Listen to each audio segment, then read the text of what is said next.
বৌদি ছোট নাইট, তুমি নাইটি পরে আসছো কেন?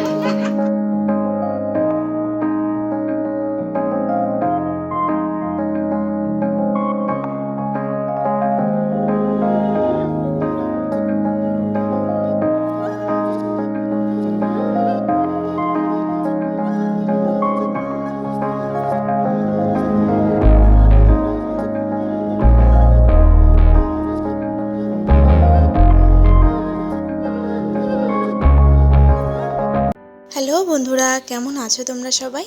আমি দীপা। আমার চ্যানেলের নতুন আরও একটি ভিডিওতে তোমাদের সকল বন্ধুদের জানাই অনেক অনেক স্বাগত। আজকের ভিডিওটা একটু অন্যরকম হতে চলেছে, রেগুলারের ভিডিও থেকে একটু অন্যরকম বলতে পারো। আজকে আমি আমার পরিবারে কে কে আছে সেটাই তোমাদেরকে দেখাবো। মানে আমার বাবার বাড়িতে কে কে আছে, বাবার বাড়িতে কোথায়, এবং আমি কোথাকার মেয়ে, আমার বিয়ে হয়েছে কোথায়, আমি কি করি, মানে আমার সম্বন্ধেও কিছু তোমাদেরকে জানাবো, এবং তার সাথে আমার পরিবারে কে কে কে আছে সেই সম্বন্ধেও তোমাদেরকে জানাবো। ওই বলতে পারো একটা ছোট্ট করে পরিচয় পর্ব আর কি। আজ আমার বোনের ছেলের জন্মদিন, তো সেখানেই যাব। বোন বাবার বাড়িতেই থাকে, তো সেখানেই ছোট্ট করে একটা অনুষ্ঠান করা হচ্ছে। সেখানেই আজকে আমাদের নিমন্ত্রণ আছে। নিমন্ত্রণ আর কি, নিজেদের লোক আর কি, আমরা সবাই একই পরিবার বলতে পারো। তো সেখানে যাওয়ার জন্যই প্রস্তুতি পর্ব চলছে। এদিকে মেয়ে রেডি, হাজব্যান্ডও রেডি হয়ে গেছে। আমারই রেডি হওয়া হয়নি, আমি টুকটুক করে রেডি হচ্ছিলাম। আর তেমন কিছু সাজগোজ নেই, ওই জাস্ট একটা গাউন পরেছিলাম, আর এই যে হালকা একটু জুয়েলারি, একটু মেকআপ, এই আর কি। টুকটুক করে সাজুগুজু করেছি, কিন্তু এই চুলটা আমাকে ভীষণ বিরক্ত করে। আমি কোথাও গেলে না চুল বাঁধা নিয়ে বিপদে পড়ে যাই, কারণ আমি তেমন কোনো ভালো হেয়ার স্টাইল করতেও পারি না। আর বিভৎস গরম, সেই কারণে চুলটাকে প্রথমে গুটিয়ে বেঁধেছিলাম। তারপরে ভাবলাম সব সময় তো সারাদিন বাড়িতে গুটিয়ে বেঁধেই থাকি, তার থেকে ঠিক আছে একটু আজকে না হয় গরমটা কষ্ট করে চুলটাকে একটু ছেড়ে রাখি বলতে ছোট্ট একটা ক্লিপ অবশ্যই লাগাবো। ব্যাস, এই তো আমার লুক কমপ্লিট। জাস্ট লাস্টে একটু পারফিউম লাগাবো, হয়ে গেছে। তো আমরা সবাই রেডি। তো চলো এখন আস্তে আস্তে তোমাদেরকে বলি যে আমার নাম আমার যদিও তোমরা সবাই জানো, তবুও বলছি, কারণ পরিচয় পর্ব সেহেতু নাম থেকে শুরু করে সবটাই বলা উচিত। আর অনেকেই বারবার জিজ্ঞেস করো যে দিদি তুমি কোথায় থাকো, তো সেই ক্ষেত্রেও কিন্তু আজকে আমি তোমাদেরকে সবটা ক্লিয়ার করে দিচ্ছি। আমার নাম দীপা ঘোষ, মানে আমার হাজব্যান্ডের সারনেম ঘোষ, সেহেতু আমার নাম হচ্ছে দীপা ঘোষ। আমি থাকি শিলিগুড়িতে, মানে আমার শ্বশুরবাড়ি শিলিগুড়ি এবং আমার বাবার বাড়িও শিলিগুড়িতে। ঠিক আছে, খুব একটা বেশি ডিস্টেন্স না শ্বশুরবাড়ি বাবার বাড়ির মধ্যে। আর আমার পড়াশোনা, বেড়ে ওঠা সবটাই কিন্তু এই শিলিগুড়িতেই। দেখো তোমাদেরকে আমি আমার একটু লুকটা দেখিয়ে দিচ্ছি। এই যে চুলটাকে জাস্ট একটা ক্লিপ দিয়ে বেঁধেছি, আর এই গাউনটা কিন্তু পুরো একদম মানে পা অবধি আছে। এটা অনেক পুরনো ড্রেসটা আমার। তো চলো, অনেক সময় হয়ে গেছে, আমার সাথে সাথে তোমাদেরকেও আমি আমার বাবার বাড়িটা ঘুরিয়ে আনি।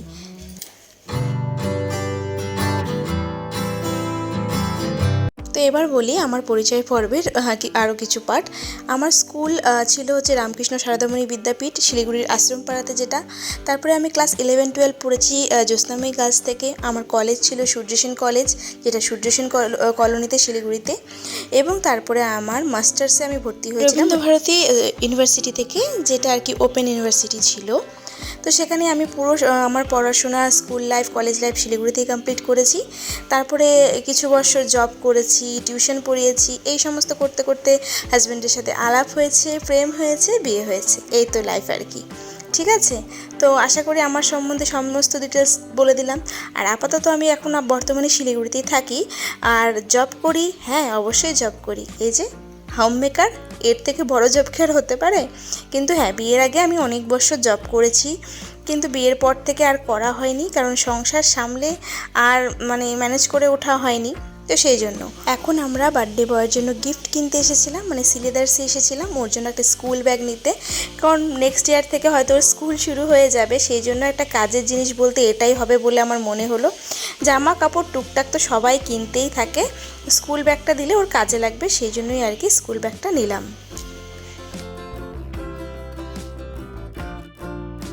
চলে এসেছি বাবার বাড়িতে। এই হচ্ছে আমার বোন, আমার একমাত্র ছোট বোন। তার পাশে দেখা যাচ্ছে যে হোয়াইট শার্টে, মানে ফেসটা দেখাচ্ছি না, ভিডিও করছে যে ও হচ্ছে আমার ভগ্নিপতি, মানে আমার বোন জামাই। এই যে কচি কাচারা সব বসে আছে, তার মাঝখানে যে বার্থডে বয়টি দেখছো, মানে যে ছেলেটাকে দেখছো ছোট্ট, সেটি হচ্ছে আমাদের ছোট্ট মানে অনি ওর নাম, ওর হচ্ছে আজকে জন্মদিন, মানে ওটা আমার বোনের ছেলে। তার পাশে আমার মেয়েকে তো দেখতেই পাচ্ছ। আরও খুদে আশেপাশের কচিকাচারা আছে। জন্মদিন হলে বাচ্চাদের জানো তো, বাচ্চারাই বেশি এনজয় করে। আর আমার বোন কিন্তু আমার বাবার বাড়িতেই থাকে, ঠিক আছে। ওর বর কাজের সূত্রে বাইরে থাকে, হয়তো সপ্তাহে বা 2 সপ্তাহে আসে, আর সেই জন্য কিন্তু ও আমার বাবা মার কাছেই থাকে। আর এই দেখো আমার ছেলেটাকে দেখো, ও গিফট পেয়ে কী যে আনন্দ, ও আগে মানে গিফট দেখা শুরু করে দিয়েছে। আর চলো, এইটা হচ্ছে আমার বাবা। আর এই যে দাঁড়িয়ে আছে মেয়েটি দেখছো চশমা পরে, ও হচ্ছে আমার জ্যাঠাতো দাদার মেয়ে, মানে আমার ভাইঝি। আর এই যে আমার হাজব্যান্ডকে তো চেনোই, আর এটা আমার বাবা, ঠিক আছে। তো দেখিয়ে দিলাম। আর ওই যে লাল শাড়িতে দাঁড়িয়ে আছে ওটা আমার মা। তো চলো, এবার শুরু হয়ে গেছে জন্মদিনের আশীর্বাদ পর্ব। সন্তানের জন্মদিনে সবসময় উচিত মা বাবাকে আগে আশীর্বাদ করা, কারণ মা বাবার আশীর্বাদের থেকে মূল্যবান জিনিস হয়তো পৃথিবীতে আর কিছুই হতে পারে না। একজন মা বাবা সবথেকে বেশি সন্তানের মঙ্গল কামনা করে বলে আমার মনে হয়। তো যাই হোক, সেই জন্য বোন আগে আশীর্বাদ করলো, তারপরে বোনের বর, বাবা, একে একে সবাই করেছে। সবার ভিডিও ক্লিপ তো নেওয়া সম্ভব হয়নি, আমিও করেছি। তো যতটুকু নিয়েছি তোমাদের সাথে শেয়ার করলাম। আর আমরা কিন্তু ওই যে লাস্টে আমার কাছে আমার হাতে যে পিঙ্ক কালারের ব্যাগটা দেখতে পাচ্ছিলে, সেই ব্যাগটাই কিন্তু নিয়েছি। আমরা চাচ্ছিলাম পিঙ্ক কালারটা নেব না ভেবেছিলাম, যেহেতু ছেলে মানুষ, কিন্তু পিঙ্ক কালার ছাড়া আর অন্য কোনো ব্যাগ সেরকম পছন্দও হচ্ছিল না। যদিও ওই ব্যাগটা ছেলে মেয়ে দুজনের জন্যই ছিল, মানে বাচ্চাদের, তো সেই জন্য ওই ব্যাগটাই নিয়েছিলাম। ব্যাগের কোয়ালিটিটা বেশ ভালো লেগেছিলো, সেই জন্য আর কালার দেখে কি করব, কোয়ালিটিটাই মানে আমার মনে হয় বেশি দেখা উচিত।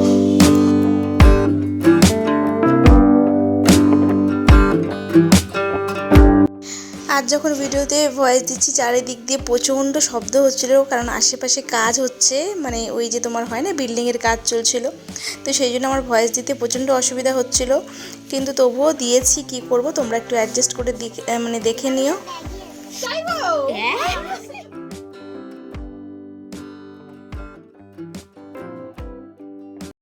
আর আমার বাবার বাড়িতে কিন্তু আছে আমার বাবা, মা, বোন, বোনের ছেলে আর বোন জামাই বলতে পারো।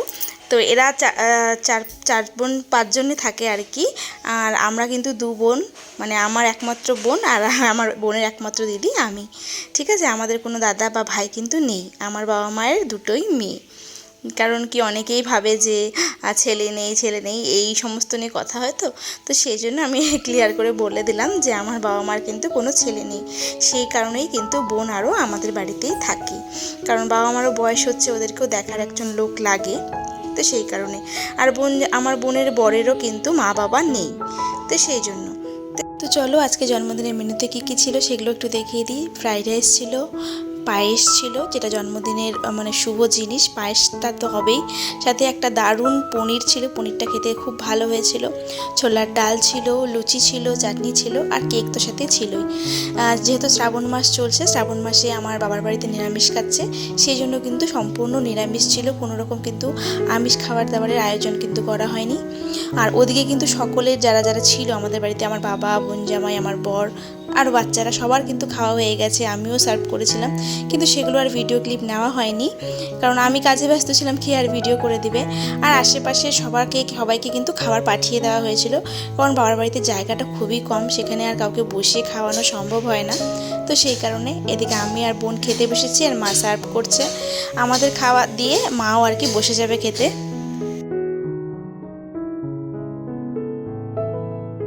এই তো ছিল আমার পরিচয় পর্ব আর কি। আমি আমার সম্বন্ধে কিছু কথা তোমাদের সাথে শেয়ার করলাম, এবং আমার পরিবারের সম্বন্ধেও কিছু কথা তোমাদের শেয়ার করলাম। জানি না তোমাদের ভিডিওটা আজকে কেমন লাগলো। তো আজকের ভিডিওটাকে আমি এখানেই শেষ করছি, দেখা হবে নেক্সট ভিডিওতে। ততক্ষণের জন্য সবাই সুস্থ থেকো, টাটা।